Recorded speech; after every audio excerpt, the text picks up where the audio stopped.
Hello बच्चों, let's read this question. If the angle between the lines x minus 5 upon alpha is equal to y plus 2 upon minus 5 is equal to z plus 24 upon 5 upon beta and x upon 1 is equal to y upon 0 is equal to z upon 1 is pi upon 4, find the relation between alpha and beta. तो हमें यहाँ पे alpha और beta के बीच में relation बताना अगर इन दोनों लाइंस के बीच का एंगल पाई अपॉन 4 है. स्टार्ट कर लेते हैं हमारे की कॉन्सेप्ट से.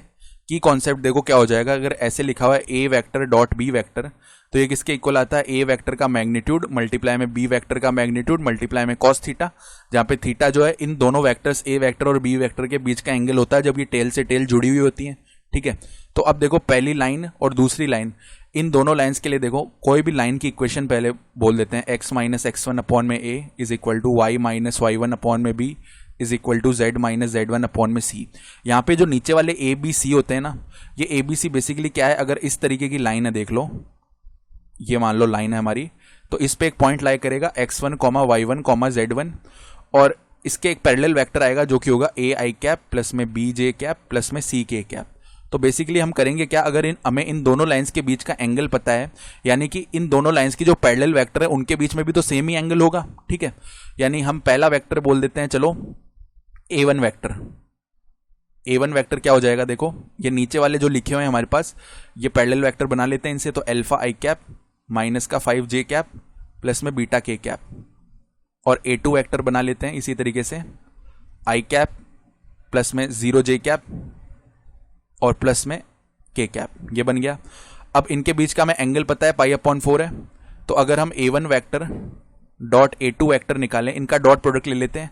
तो अल्फा आई कैप माइनस का 5j कैप प्लस में बीटा के कैप, डॉट प्रोडक्ट में क्या आ जाएगा, आई कैप प्लस में 0j कैप प्लस में के कैप. तो देखो अल्फा आई कैप और आई कैप मिलके अल्फा बन गया डॉट प्रोडक्ट लेने पे, माइनस 5j कैप और यहाँ पे 0j कैप है तो जे कैप का टर्म ही एब्सेंट रहेगा. फिर बीटा के कैप और के कैप का डॉट प्रोडक्ट हुआ तो प्लस में बीटा आ गया, तो यहाँ से अल्फा प्लस बीटा बना. ठीक है, और अगर हम मैग्नीट्यूड देखें a1 वेक्टर का magnitude, this will be equal to square root of alpha square plus में माइनस 5 का स्क्वायर 25 होता है प्लस में बीटा का स्क्वायर बन जाएगा. इसी तरीके से मैग्नीट्यूड ऑफ a2 वेक्टर क्या आएगा, square root of i cap के कोफिशिएंट का स्क्वायर 1 का स्क्वायर 1 प्लस में 0 का स्क्वायर 0 प्लस में 1 का स्क्वायर 1, यानी ये रूट ऑफ 2 बन गया. ठीक है, तो अब अगर हम वो फॉर्मूला लगा दें a1 vector dot a2 vector यानी अल्फा प्लस बीटा क्या आ रहा है, देखो square root of alpha square plus beta square plus में 25 मल्टीप्लाई में स्क्वायर रूट ऑफ 2 मल्टीप्लाई में कॉस ऑफ पाई अपॉन 4. ये बन रहा है ना. इसका मतलब कितना हो गया, alpha plus beta should be equal to, यहां से देखो रूट ऑफ कितना आ जाएगा, 2 अल्फा स्क्वायर प्लस में 2 बीटा स्क्वायर प्लस में 50 और मल्टीप्लाई में इधर आएगा 1 अपॉन में रूट 2. ठीक है, यानी अब क्या बोल सकते हैं, अल्फा प्लस बीटा, ये जो रूट 2 है इसको हम अंदर ले जाएंगे तो रूट ऑफ कितना बन गया, 2 अल्फा स्क्वायर अपॉन में 2 होगा, that is alpha square plus में इसी तरीके से बीटा स्क्वायर प्लस में 25.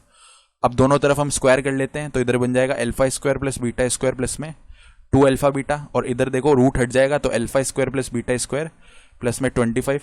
अल्फा स्क्वायर से अल्फा स्क्वायर सब्ट्रैक्ट हो गया, बीटा स्क्वायर से बीटा स्क्वायर सब्ट्रैक्ट हो गया, यानी 2 अल्फा बीटा का वैल्यू आ गया 25.